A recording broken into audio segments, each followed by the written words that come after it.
Evangelho de João, 1 João, no capítulo 1 e no versículo 16. Quero louvar a Deus nessa noite pela salvação do bem-vindo, como alma nesse lugar. É bom estar na presença de Deus. Culto de ceia nessa noite. Eu tenho algo em particular comigo. Isso é pensamento meu. Irmãos, um culto que eu sempre tive uma grande reverência, apesar de todo culto você cultua a Deus no teu particular, mas o culto de ceia eu sempre levei ele muito a sério, porque se trata de um momento de memória do sacrifício feito na cruz do Calvário. Os cultos de ceia eu sempre levo muito a sério, porque geralmente o culto de ceia você passa por muitas retaliações, ou de bem ou de mal. O culto de ceia, às vezes, atualmente está em cima do muro, muitas vezes indecido.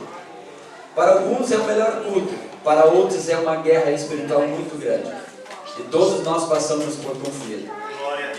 E nessa caminhada muitas coisas a gente aprende, a experiência nos vai dizendo que não importa o quanto você ora, quanto você é íntimo de Deus, o quanto você tem de Deus, se você está cheio da unção do Espírito Santo.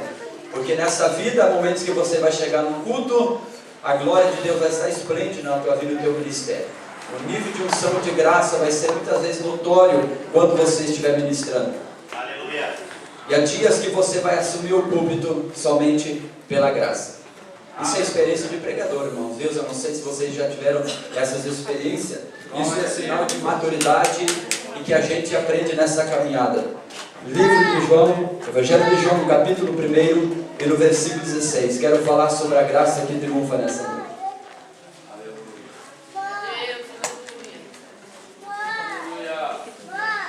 Não quero ser extenso nessa noite, devido ao ato da ceia, mas Deus ele tem uma palavra muito abençoada para nossos corações. Aleluia. 1 João, capítulo 1 e versículo 16. E todos nós recebemos também da sua plenitude, com graça sobre graça. Vou ler mais uma vez para que todos memorizem. De 1 João, capítulo 1, 16. E todos nós recebemos também da sua plenitude, com graça sobre graça. Pode tomar assento nessa noite.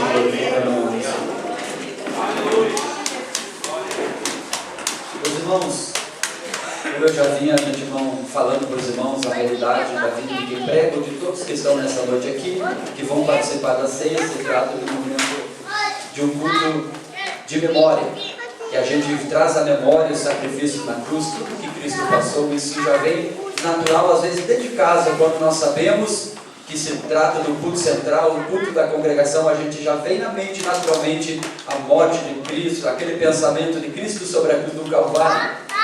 E nessa caminhada muitas dificuldades você enfrenta. Há momentos na tua vida que você olha para você, principalmente no começo da caminhada, que você sente o santo, o super crente. Isso é natural de quem está no primeiro amor, porque você não vê maldade nas coisas no primeiro amor, você não vê nada de errado no primeiro amor. Mas nessa vida muitas coisas vão se tornando patentes aos teus olhos, e você vai descobrindo ao longo da caminhada que não importa o quanto você ora, quanto você prega, o quanto você pastoreia, o quanto você reside numa igreja, no ministério, as dificuldades e experiências da caminhada vão te mostrar ao longo da jornada que há momentos na tua vida que você vai depender completamente da graça de Deus.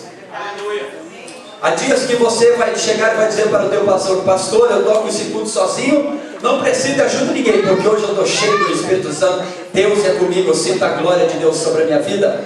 Isso é muito legal, geralmente acontece no começo do nosso ministério, da nossa caminhada. Mas nessa vida a estrada vai mostrando os espinhos, e a gente começa a notar, quando começa a observar a vida de Paulo, a jornada de Paulo. Na verdade, Paulo, quando foi chamado, não era Paulo, mas era Saulo. Esse homem se encontra com o Senhor no caminho de Damasco. Deus tem um encontro com ele. Um homem estudado, conhecido da sua religião da época, meus irmãos. Um homem culto, entendido da religião, porque o propósito dele estava no seu coração, de atacar a todos que praticavam a fé cristã do seu tempo e da sua época. A Bíblia diz que Deus levanta Paulo, tem um encontro com ele. Paulo fica 15 anos no anonimato, para que depois Deus levantasse ele. Vocês conhecem e sabem que Paulo Foi o maior escritor da sua época de carta, enviado a muitas igrejas. Um grande missionário que carregava as marcas de Cristo. Um homem que levou 40 chibatadas, menos um, porque ele não queria se comparar com Cristo. Ele levou muitas chibatadas em seu nome. Meus irmãos, cremos que se for alguma coisa, Deus vai dar o livramento. Preste atenção na palavra de Deus neste momento. Estamos falando alguma coisa sobre a graça. O inimigo vai fazer de tudo para que tu não compreenda e você não entenda nada da mensagem. Durante o culto tudo pode acontecer. Preste atenção, meus irmãos. Todos conhecem a vida de Paulo, o propósito que Deus tinha no seu coração. Paulo ficou 15 anos no anonimato. Você sabe o exemplo que foi Paulo, todos nós espelhamos desse homem.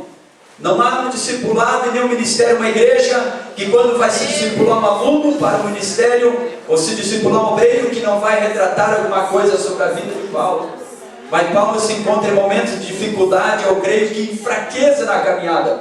Porque a Bíblia diz que foi posto sobre ele um espinho na sua carne. E que havia um inimigo que vinha e esbofeteava ele. Chega um momento que Deus diz: Paulo, a minha graça te basta. Na realidade, a gente já viu de muitos pregadores tentando descobrir qual era o espinho que Paulo tinha na sua carne, qual era a fraqueza que Paulo tinha. Para alguns chegam a dizer que devia ser a fraqueza na carne, talvez a concupiscência, porque a Bíblia não relata um minuto sequer quem era sua esposa, nem seu nome, nada. A Bíblia não dá a história sobre a esposa de Paulo. Creio eu que Paulo não tinha esposa. Mas uma coisa eu posso dizer: eu não sei que fraqueza que Paulo tinha, que inimigo que ele apontava e que tamanho era o espinho que tinha na sua carne. De certo é que ele tinha uma fraqueza, e que chega um determinado tempo que o Senhor diz: Paulo, a minha graça te basta. Aí ele vai relatar em muitas das suas cartas falando sobre a graça. A igreja de Corinto, a igreja de Éfeso e muitas outras igrejas, ele vai relatar muitas passagens bíblicas falando sobre a graça. Nessa noite, em poucos minutos, eu quero te dizer que todos nós aqui nesta noite somos dependentes dessa graça. Até para sofrer nós dependemos da graça, meus irmãos. Porque na verdade a graça de Deus era justificadora, a graça de Deus era maravilhosa, a graça de Deus era abundante, a graça de Deus ela nos acolhe, ela nos levanta, ela nos ajuda, ela nos abençoa.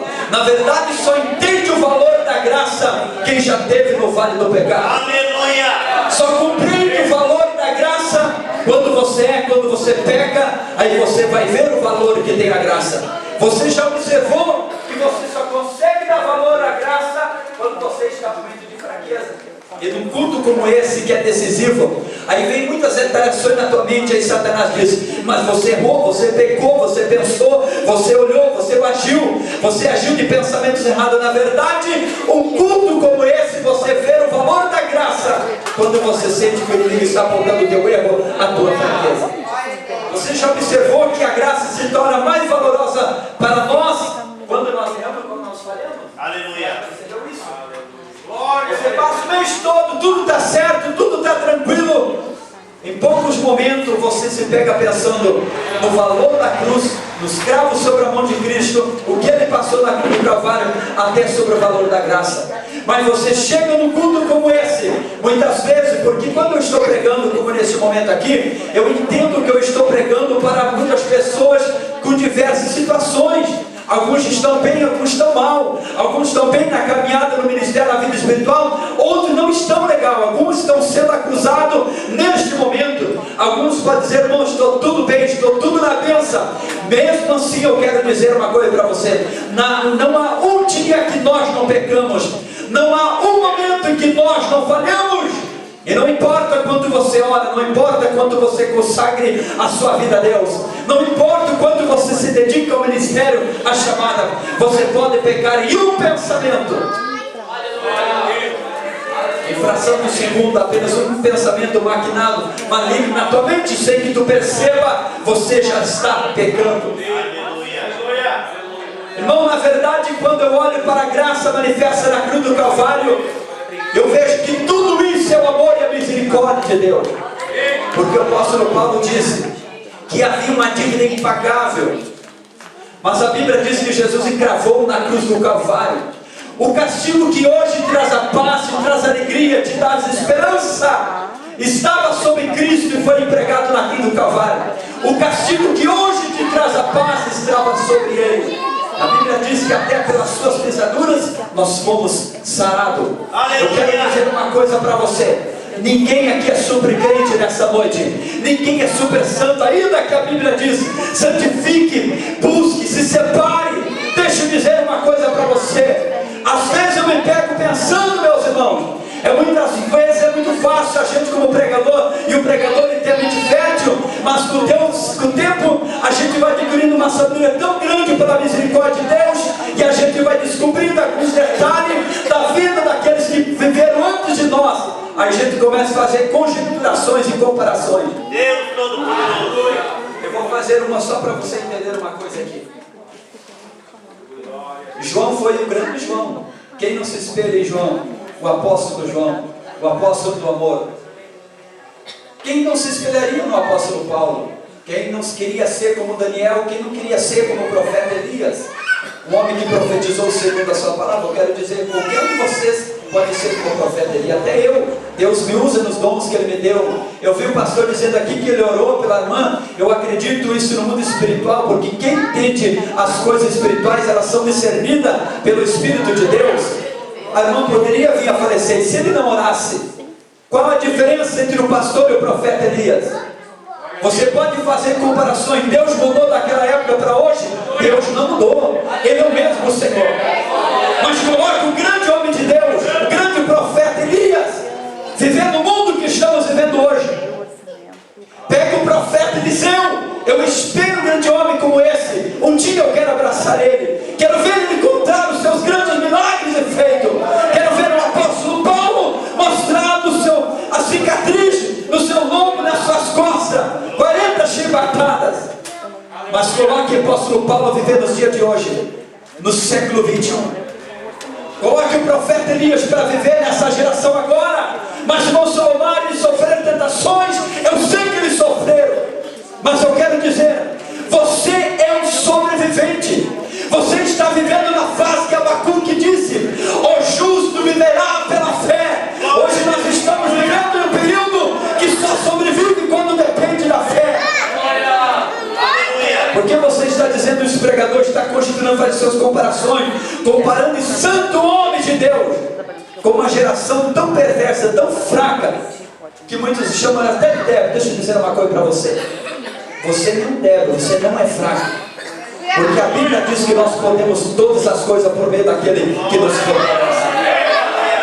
Tu acha que Paulo foi Paulo por quê? Porque ele caiu no Calvário, ele foi papapã, Deus escolheu ele, ele foi um querido do seu nome. Se você tivesse nascido naquela época, Deus te escolheria, Deus te chamaria. Você teria fraqueza naquela época também. Mas se você colocasse todos os santos daquela época sentado, e nós fôssemos eles no passado, a geração de hoje estaria admirando o pastor meu tio, o grande apóstolo de Cristo, o pastor André, o grande discípulo de João, todos que estão aqui, os grandes apóstolos, a igreja do Senhor. Muitos de vocês estariam mortos como eles. Mas coloca aquela geração que não tinha Google, não tinha internet, a pornografia não estava esplêndida, só conseguia ter visão daquilo que era pecado, daquilo que era nudismo, se fosse para Sodoma e Gomorra. Glória a Deus. Você sofre muito mais tentações do que eles sofreram, meus irmãos. Você não precisa sair de casa para pecar, você tem um celular. Basta você olhar uma foto de alguém nu, é o suficiente para Satanás dizer: você pecou, não pode tocar na ceia. Você faz uma comparação dos nossos santos do passado com nós agora. As tentações sobre nós é terrível. A pressão esmagadora contra os nossos jovens são avassaladoras. É só Deus para nos assegurar da sua presença. Você não precisa sair da tua sala para viver em pecado. Você não precisa sair do seu quarto. Se você fica aglomerado num pano de quarto parede, não precisa. Você tem um celular. João não tinha um para pecar mais fácil. Glória a Deus. Elias não tinha WhatsApp, Facebook para pecar mais rápido. Homens que conseguiam viver uma vida de santidade, porque viviam nos desertos. Quem vem do interior sabe o que era isso? Glória a Deus. Deixa eu dizer uma coisa para você. Eu não estou usando minhas fraquezas nem pegando as tuas para dar justificação e trazer mensagem legal para todo mundo aplaudir, não. Mas eu vim aqui em nome de Jesus dizer: nenhuma acusação há para aqueles que estão em Cristo Jesus, que já no mundo mais segundo a carne, mais segundo o Espírito Santo. Ainda que o justo caia 7 vezes, de todos o Senhor levantará. Mas o Senhor dizer, se tem uma coisa que Deus não rejeita, é um coração contrito e quebrantado. Deus não rejeita um coração contrito e quebrantado. É porque que você olha gente que às vezes está no culto, está no meio, e você diz, vive caindo, vive pecando, mas no culto não sei ele que mais chora, mas se quebrando, e você diz, ainda olha para ele, mas como pode ainda quer participar da ceia? Deixa eu dizer uma coisa para você. O segredo não está nos grandes anos de oração, o quanto você jejuma, o quanto você ora. Você pode jejuar, mas eu te digo por experiência. Eu já desfrutei de momentos de glória, meu André, que o Senhor se revelava para mim em particular visão. Eu tenho uma agenda em casa cheia de sonho, de visão, Deus abrindo o céu, Deus mostrando, Deus revelando até agora na segunda-feira. O pecado está na minha porta, dizendo, deixa eu lá. Dá só uma brechinha que eu entro, acabo com a tua semana, teu jejum de consagração. Deixa eu dizer uma coisa para você. Ore, jejum, se consagra. O jejum é uma ferramenta poderosa para você vencer os desejos da carne. Mas eu quero dizer, a tua luta não é contra a carne e contra a sangue, mas principado e potestade. Isso só vence por jejum e oração. Eu quero dizer para os irmãos, me senti vitorioso porque hoje de manhã eu consegui jejuar. Eu já fui uma pessoa de jejumar de segunda a sexta-feira. E eu disse para minha esposa que consegui jejuar pela manhã. Você acha que isso é fácil? Sabe, as pessoas às vezes chegam na gente, chegam em mim, ou em qualquer irmão que está aqui, que Deus use pelo teu ministério, a chamada. Todas as vezes que eu prego, em muitos lugares da cidade, pessoalmente, as pessoas indicam e dizem, homem de Deus, marca a campanha, faz isso, faz aquilo. Esse homem é tremendo, não digo, pede desculpa, porque o culto não estava melhor, porque alguém balançou na igreja, porque alguém estava falando a mensagem. Não precisa dessas coisas. Quando eu chego no meu quarto, quando eu vou orar, eu digo, Deus, só preguei pela graça. Eles não entendem o que faz é a palavra, porque se Deus fosse revelar as fraquezas que há em mim e você, muitos iam se escandalizar. O que você pensa que é? Tu acha que Deus não conhece os teus pensamentos profanos às vezes? As tuas maquinações malignas em casa, no teu quarto, no WhatsApp, no Facebook, qualquer lugar. Você acha que seria simples para João vencer a guerra nesse século? Nunca, meus irmãos. Nem se compare, nem ousem fazer isso. Apesar que eu fiz uma conjecturação, eles foram santos homens de Deus. E a vida tem me dado uma maturidade para parar de comparar nossa geração com a do passado. Coloca a geração do passado, viver agora para você ver se não ia ter um monte desse pecado caído, dilacerado, sem força, até disciplina. O que eles tinham de diferente de você?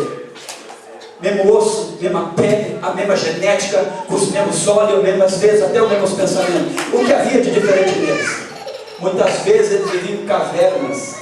Não tinha WhatsApp, não tinha Instagram, não tinha Facebook, não tinha televisão, não tinha profanação, música profana. Você não precisa sair de casa para pecar. Por que aqueles homens viviam tanto uma vida com Deus? É porque não tinham tanto acesso ao pecado quanto nós temos hoje, meus irmãos. Deixa eu dizer uma coisa, se eles vivessem nos dias de hoje, eles viriam a guerra que hoje nós vivemos. Nós só estamos aqui porque a graça nos carrega. A graça te ajuda. Você só está na presença porque a graça te alcançou mais uma vez. O Senhor sabia que 2 anos atrás seria necessário enviar o seu filho, porque ele sabia que essa geração, a última geração que está vivendo o cumprimento escatológico, quando o amor se esfriou e que tudo estava analisado e distorcido. Deixa eu dizer uma coisa, o Senhor sabia que a geração depois de 2000 anos, depois de passar 2000 anos da cruz, de Cristo na cruz do Calvário, se passariam 2000 anos, ele sabia que o Selomar ia precisar da misericórdia de Deus, ele sabia que o André ia precisar, porque eles iam fazer parte de uma geração perversa, pervertida, onde não precisaria nem se esconder para pecar. Glória a Deus. Deixa eu dizer uma coisa para você. Qual a diferença em adulterar com alguém que não é tua esposa ou teu marido? e adulterar em pensamento. Me diga qual é a diferença? Se a Bíblia diz, se com o teu coração pensares, os teus pensamentos pensarem, se você imaginar e descer o teu coração já se tornou um pecado, qual é a diferença? Tu acha que Deus vê uma traição de adultério, qualquer coisa, como um grande pecado? Ou tu acha que Ele mede os teus pensamentos como o menor pecado? Para Deus não. Pecado é pecado, nos afasta de Deus, o pecado leva a nossa morte. Sabe por que não somos estragados no motivo da morte? É porque a graça todo dia se renova em nossas vidas. Paulo sabia o que era isso. Paulo sabia que era uma fraqueza na carne. Paulo sabia que era um espinho na carne. E ele chegou a dizer: ainda que o meu homem exterior se corrompa, há um interior dentro de mim que vai se renovar em Cristo Jesus. Satanás pode estar te apontando nessa noite, mas Deus está dizendo: ei filho, tem um espírito dentro de você. Alimente ele agora, ore com ele agora, chame com ele agora, ele vai se renovar em você. Com tudo isso, há um homem interior dentro de mim, que é o Espírito Santo de Deus. Esse vai interceder por mim quando estiver para fraqueza. Paulo sabia o que estava dizendo, meus irmãos.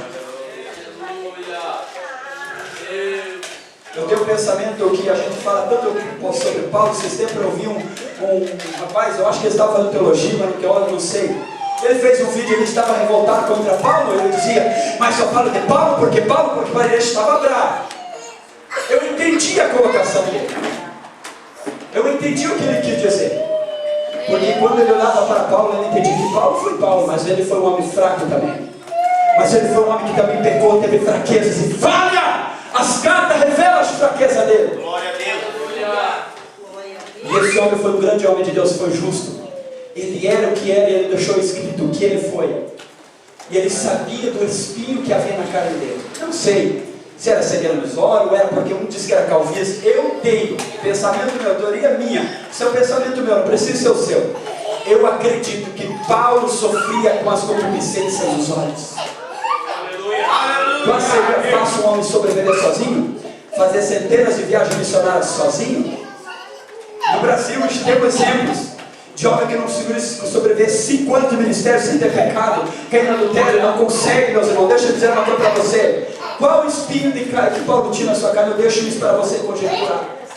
Cada um tem um pensamento, a Bíblia não diz, mas ele tinha uma fraqueza e estava esplêndida. Aí o Senhor diz: Paulo, a minha graça te basta.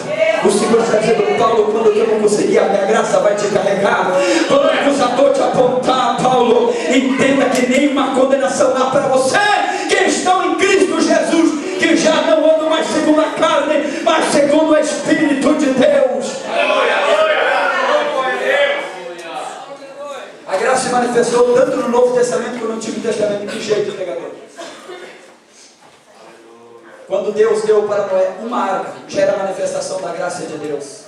A gente entende que a graça perfeita se manifestou na cruz do Calvário, no Novo Testamento. Mas a graça já estava se manifestando também no Antigo Testamento, através de feitos e livramento de Deus para o povo. Quando Adão e Eva pecou e Satanás o enganou, porque eu entendo que Satanás enganou eles, aí eles geram pecado.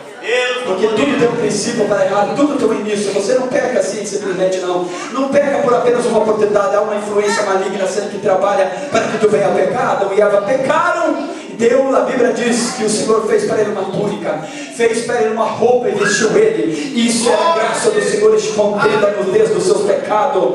Quando a geração do Antigo Testamento estava pronto para ser banida da face do Senhor, Deus preparou para Noé uma arca. Isso foi manifestação da graça e da misericórdia de Deus.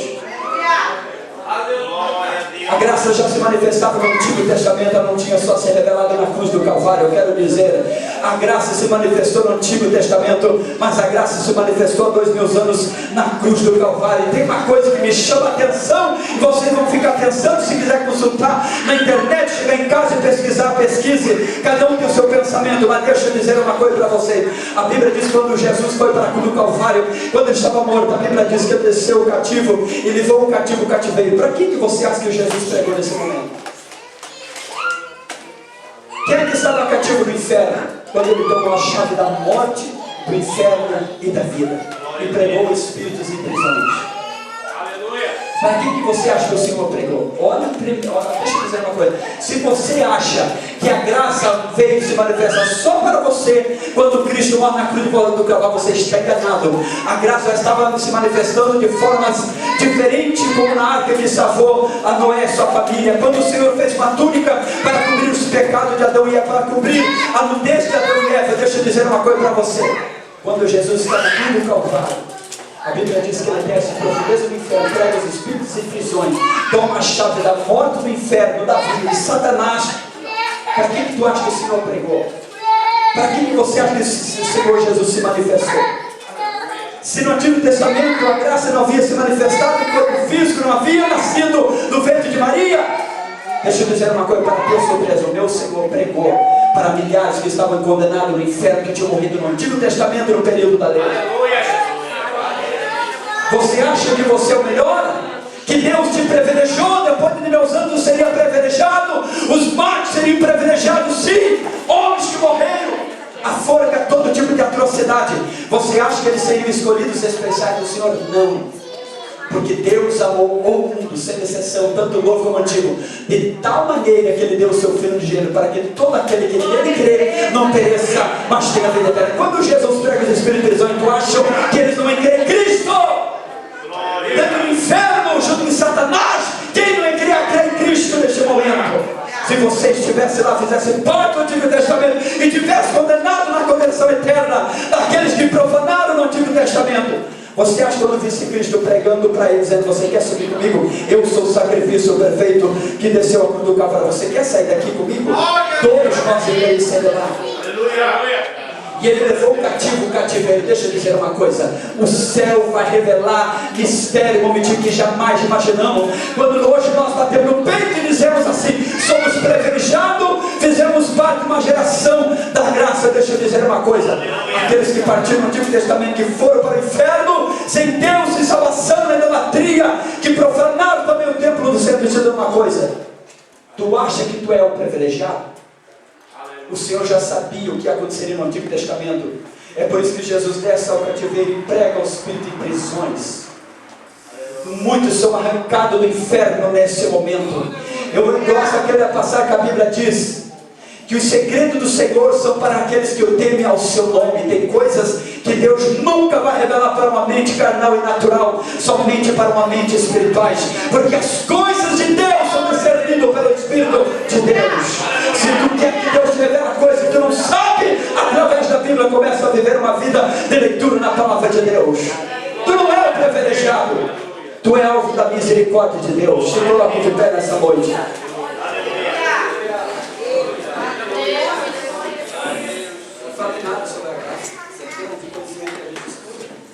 Dá um respaldo. Aleluia. João diz que todos nós recebemos da graça sobre graça. É graça sobre graça, mesmo, porque todo dia na graça da graça. Aleluia. Vai ter dia que você vai chegar no culto e começar aqui e vai dizer: eu estou bem, está tudo santo, está tudo perfeito, eu já vou vir esse momento de glória. Que você chega no culto, está tudo certo, a tua mente nada acusa, nada aponta, está tudo legal, está tudo ok, está maravilhoso, está do jeito que você quer. Deixa a fraqueza bater na tua porta para você ver. Ela não vai perguntar para você: quantos dias você orou mesmo? Quanto tempo você teve fé? Você sabe que tem gente que viveram uma vida toda de fé, depois de velhinho, eles caíram. Aí você diz: mas como? Eu acredito que a maioria deles não entenderam que o segredo estava em quanto oravam, quanto jejuavam, mas o quanto eles dependiam totalmente da graça de Deus. É por isso que quando você vê alguém fraco, mancando na igreja e não consegue ver, não aponta o pecado dele, não aponta a falha dele. Entenda que ele é um ser humano que é dotado de fraqueza. Ele tem limitações que você não tem. Ele tem fraqueza que para você é fácil você, mas para ele é uma guerra espiritual. Deus está dizendo: a minha graça te basta, porque o meu poder se aperfeiçoará na tua fraqueza. Deus vai te aperfeiçoar nessa noite. Eu não sei qual guerra ou conflito chegou aqui, mas Deus está aqui nessa noite para te dizer: se tu pecou, se tu falhou, eu não estou aqui para passar a mão em cima de pecado, mas para dizer uma coisa para a igreja: nenhuma condenação há para os que estão em Cristo Jesus. Ainda que você caia 7 vezes, de todas o Senhor o levantará. Tu acha que eu estou pregando aqui porque eu orei muito, jejuei, apenas busca para o ministério bem-sucedido. Eu estou aqui porque o amor de Deus, foi a misericórdia de Deus. Um casamento destruído, uma vida destruída, uma família destruída, uma vida em pecado, toda na noite. Porque é o quê? Eu acho que isso aqui é porque orou, porque irmão, deixa eu dizer uma coisa para você. Você só está aqui é porque o amor de Deus se estendeu sobre a tua vida. Quando tu levanta, você já levanta brigando, você já levanta bravo, já levanta irado às vezes. E você diz, Deus, eu não pequei o dia todo. O Espírito Santo diz, quando você levantou da cama, você se levantou já bravo, você estava pecando. Deixa eu dizer uma coisa para você. Deus justifica você nessa noite. Quando Satanás veio com um mundo de retaliação totalmente dizendo, você vai para o inferno, você vai para a condenação eterna, o Senhor levanta suas mãos e diz, não, eu dou uma oportunidade para ele. Eis aqui as minhas mãos curadas, eis aqui a graça que se manifesta para ele. Deixa eu dizer uma coisa, Deus me trouxe aqui para profetizar na vida de alguém e dizer, não é o fim da tua caminhada, tu não vai terminar nessa fraqueza, tu não vai terminar nessa limitação, porque Deus vai te aperfeiçoar nessa caminhada, Deus vai te ajudar. Eu estava passando nessa noite para os irmãos continuar a ceia. Deus abençoe a vida de todos os irmãos. Irmão, seja qual for o teu erro, teu pecado, tuas fraquezas, existe um advogado no céu, à direita de Deus Pai.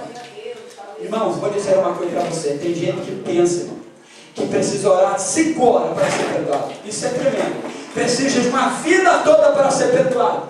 Há uma guerra, conflito. O Senhor diz assim: aquebranta o teu coração, aquebranta a tua alma, limpa os teus pensamentos, muda as rotas que tu anda a partir de hoje, que o Senhor perdoa os teus pecados e as tuas fraquezas.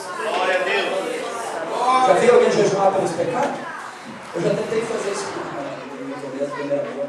Eu não sentava ali na frente da televisão, e tanto que eu vi o pecado, tanto que o pecado era notório nos olhos, mas a caminhada vai nos ensinando que nós somos sobreviventes pela graça do Senhor. Amém?